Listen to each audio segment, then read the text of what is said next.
भगवान परशुराम विष्णु के ऐसे अवतार थे जिन्होंने जन्म लेने के पश्चात भगवान विष्णु के बाद आने वाले अवतारों के समय भी अपना योगदान दिया। भगवान परशुराम विष्णु के छठे अवतार थे, जबकि श्री कृष्ण 8वें, किंतु उस समय भी भगवान परशुराम ने अपना योगदान दिया था। आप त्रेता युग में माता सीता के स्वयंवर में भगवान परशुराम की भूमिका तो जानते ही हैं, लेकिन उससे भी बड़ी भूमिका उन्होंने महाभारत के युद्ध के समय निभाई थी। महाभारत के युद्ध में तीनों ऐसे महान शिष्य थे जिनकी उस भीषण युद्ध में निर्णायक भूमिका रही। आप इसका अनुमान केवल इस बात से लगा सकते हैं कि 18 दिनों तक चलते महाभारत के युद्ध में 17 दिनों तक कौरव की सेना का संचालन भगवान परशुराम के शिष्य द्वारा ही किया गया था और स्वयं भगवान श्री कृष्ण को तीनों को निहत्थे करवाकर मरवाना पड़ा था। आज हम भगवान परशुराम के महाभारत काल के योगदान तथा उनके शिष्यों के बारे में जानेंगे। महाभारत काल में भगवान परशुराम के 3 महान शिष्य हुए जिन्हें उन्होंने स्वयं अस्त्र शस्त्र की विद्या दी थी। आइए जानते हैं उन तीनों के बारे में। नंबर 3, कर्ण। कर्ण कुंती का पुत्र था और एक क्षत्रिय था, लेकिन विपरीत परिस्थितियों के कारण कुंती ने जन्म के समय ही उसका त्याग कर दिया था। इसी कारण उसका पालन पोषण एक शूद्र के घर में हुआ था।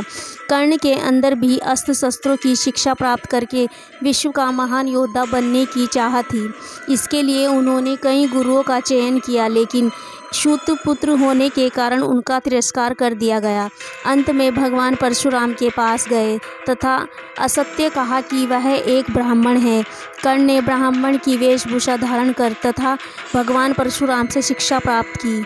एक दिन जब भगवान परशुराम को कर्ण के क्षत्रिय न होने का ज्ञान हुआ, तब उन्होंने उसे श्राप दिया कि जब उसे अपनी विद्या की सबसे ज़्यादा आवश्यकता होगी तब वह उसे भूल जाएगा। यही श्राप महाभारत के युद्ध में उसकी मृत्यु का कारण बना। और कर्ण एक सच्चा मित्र होने के साथ साथ बहुत बड़ा दानवीर भी था। स्वयं भगवान श्री कृष्ण ने इस बात की पुष्टि करते हुए कहते हैं, कर्ण से बड़ा दानवीर कोई नहीं। नंबर 2, गुरु द्रोणाचार्य। स्वयं पांडव तथा कौरव को अस्त्र शस्त्र की विद्या प्रदान करने वाले गुरु द्रोणाचार्य की शिक्षा भी भगवान परशुराम द्वारा की गई थी। उन्होंने ही गुरु द्रोणाचार्य को संपूर्ण अस्त्र शस्त्र को चलाने वाले मंत्रों का ज्ञान दिया था। इसके पश्चात ही गुरु द्रोणाचार्य ने 5 पांडव तथा कौरवों की शिक्षा प्रदान की थी।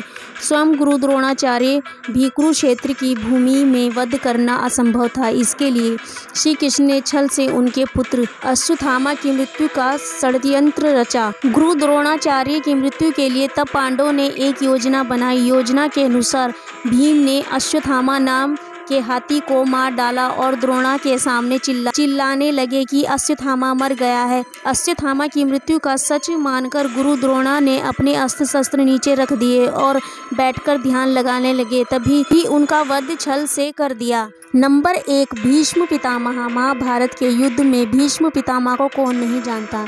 इनके पराक्रम के कारण संपूर्ण पांडव सेना दहल उठी थी। स्वयं भगवान श्री कृष्ण को उनका वध कराने के लिए शिखंडी का सहारा लेना पड़ा था।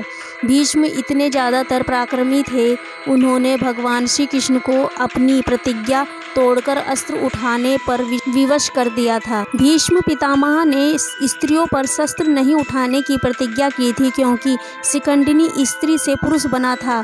इस वजह से भीष्म ने अपने अस्त्र शस्त्र रख दिए थे। ऐसे में अर्जुन ने शिखंडी को ढाल बनाकर भीष्म पितामह को अपने तीरों से छलनी कर दिया। ऐसे शिखंडी भीष्म पितामह की मृत्यु का कारण बनी। क्योंकि परशुराम केवल ब्राह्मणों को ही शिक्षा देते थे, लेकिन भीष्म माँ गंगा के पुत्र थे, इसलिए उन्होंने भीष्म को संपूर्ण विद्या में पारंगत किया था। एक बार परशुराम का अपने ही शिष्य भीष्म से युद्ध हुआ था, लेकिन इसमें कोई भी परास्त नहीं हो सका था। यह युद्ध काशी की राजकुमारी अम्बा को न्याय दिलाने के लिए लड़ना पड़ा था। क्योंकि परशुराम स्वयं भगवान थे तथा भीष्म को इच्छा मृत्यु का वरदान था, इसलिए अंत में देवताओं के द्वारा दोनों के बीच युद्ध को समाप्त करवाना पड़ा था।